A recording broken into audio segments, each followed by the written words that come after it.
Eh bien, écoutez, on souffre de ce dont on souffre habituellement, mais je dirais en beaucoup plus intense, beaucoup plus de dépression, de troubles anxieux, de troubles phobiques qui sont exacerbés par cette situation. On constate notamment que chez les étudiants, on a énormément de burn-out inhabituels, malheureusement de tentatives de suicide aussi, qui sont très probablement dues à un isolement majeur, à une perte de projection qui est vraiment terrible. Donc essentiellement des troubles anxieux-dépressifs et phobiques.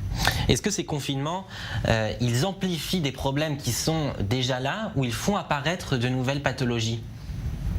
C'est une excellente question. Effectivement, on a toutes les pathologies psychiatriques habituelles, tous les troubles anxieux, phobiques et dépressifs habituels. Et ce que l'on constate, c'est un sentiment de sidération qui domine dans la population et dans notre patientèle au quotidien. Sentiment de sidération qui donne l'impression de ne pas bien arriver à penser. Comme le dit l'auteur, le romancier Arthur Dreyfus, on est cerné par le réel et on a l'impression qu'on ne peut plus se projeter. Ce qui donne l'impression qu'on a besoin d'une profondeur de temps, on a besoin de savoir de quoi sera fait demain, que cette sidération, elle nous empêche de penser et elle nous épuise. Le temps, c'est un petit peu, comme le disent les philosophes, le lieu sur lequel nous vivons.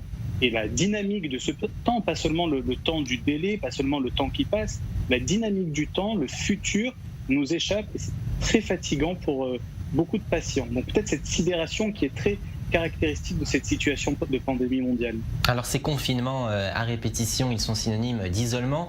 Il y a les écrans, Zoom, Skype, pour essayer de contrer cela. Les réseaux sociaux, c'est un peu à double tranchant parce que d'un côté, on est connecté avec le monde et de l'autre, ça pose problème d'être tout le temps beaucoup trop sur les écrans, non ?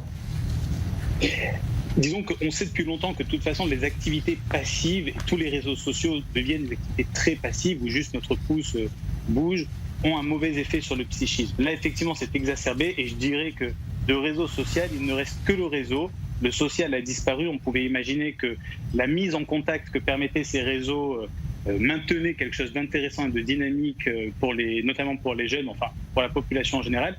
On ne peut plus voir personne.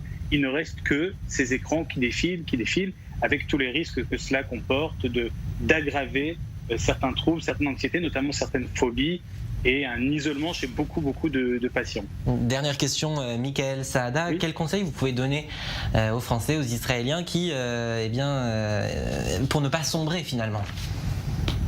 Alors, peut-être retrouver un petit peu de hauteur, se rappeler que c'est en étant tous solidaires qu'on va se sortir de là, espérer, pas naïvement, mais espérer que la science, notamment avec le vaccin, nous sorte de cette affaire, c'est-à-dire replacer quelque chose un petit peu au-dessus de nous, et puis surtout, ne pas renoncer à toutes les activités qui sont encore disponibles, sortir absolument et le plus possible de la maison, même sur des temps courts, privilégier les appels, pas forcément les SMS, tout ce qui nous met dans une sensorialité, dans un contact direct entre nous.